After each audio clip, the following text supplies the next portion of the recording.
T20 world cup సెమీఫైనల్లో భారత ఘన విజయం సాధించింది. ఫైనల్ కు చేరింది టీం.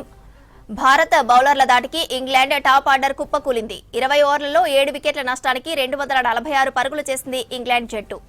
భారత్ ఫైనల్ కు చేరుకోవడంతో సంబరాలు చేసుకుంటున్నారు క్రికెట్ అభిమానులు.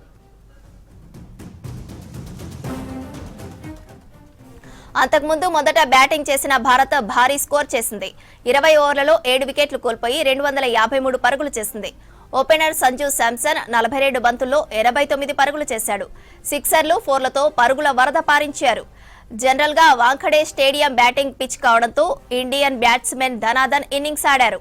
పాండ్యా, తిలక్, దూబే, ఇషాన్ కిషన్ రాణించడంతో భారత్ 250 మార్కులు దాటింది. టాస్ గెలిచిన ఇంగ్లాండ్ ఫీల్డింగ్ ఎంచుకుంది. భారత్ విధ్వంసకర ఓపెనర్ అభిషేక్ శర్మను స్టాక్స్ 2వ ఓవర్లోనే అవుట్ చేశాడు.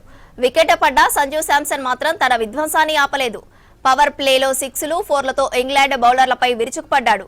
8 4లు, 7 సిక్సర్లతో 89 పరుగులు చేశాడు. ఇటు కిషన్ కూడా అద్భుత ఇన్నింగ్స్ ఆడటంతో జట్టు స్కోరు అమాంతం పెరిగింది. ఇషాన్ కిషన్ 18 బంతుల్లోనే 4 4లు, 2 సిక్సర్లతో 39 పరుగులు చేసి అవుట్ అయ్యాడు. శివన్ దుబే 25 బంతుల్లో 1 4, 4 సిక్సర్లతో 43 పరుగులు చేసి రన్అట్ గా వెనుదిరిగాడు.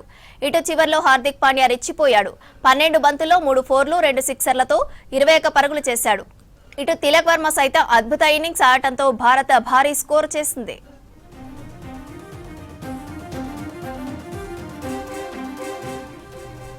టీ20 వరల్డ్ కప్ సెమీఫైనల్లో భారత్ ఘన విజయం సాధించింది. ఫైనల్ కు చేరింది టీం. భారత బౌలర్ల దాటికి ఇంగ్లాండ్ టాప్ ఆర్డర్ కుప్పకూలింది. 20 ఓవర్లలో 7 వికెట్ల నష్టానికి 246 పరుగులు చేసింది ఇంగ్లాండ్ జట్టు.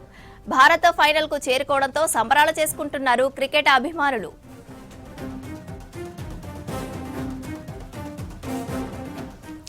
అంతకుముందు మొదట బ్యాటింగ్ చేసిన భారత్ భారీ స్కోర్ చేసింది. 20 ఓవర్లలో 7 వికెట్లు కోల్పోయి 253 పరుగులు చేసింది. ఓపెనర్ సంజు శాంసన్ 42 బంతుల్లో 89 పరుగులు చేశాడు. సిక్సర్లు, ఫోర్లతో పరుగుల వరద పారించాడు. జనరల్ గా వాంఖడే స్టేడియం బ్యాటింగ్ పిచ్ కావడంతో ఇండియన్ బ్యాట్స్మెన్ ధనాధన్ ఇన్నింగ్స్ ఆడారు. పాండ్యా, తిలక్, దూబే, ఇషాన్ కిషన్ రాణించడంతో భారత్ 250 మార్కులు దాటింది.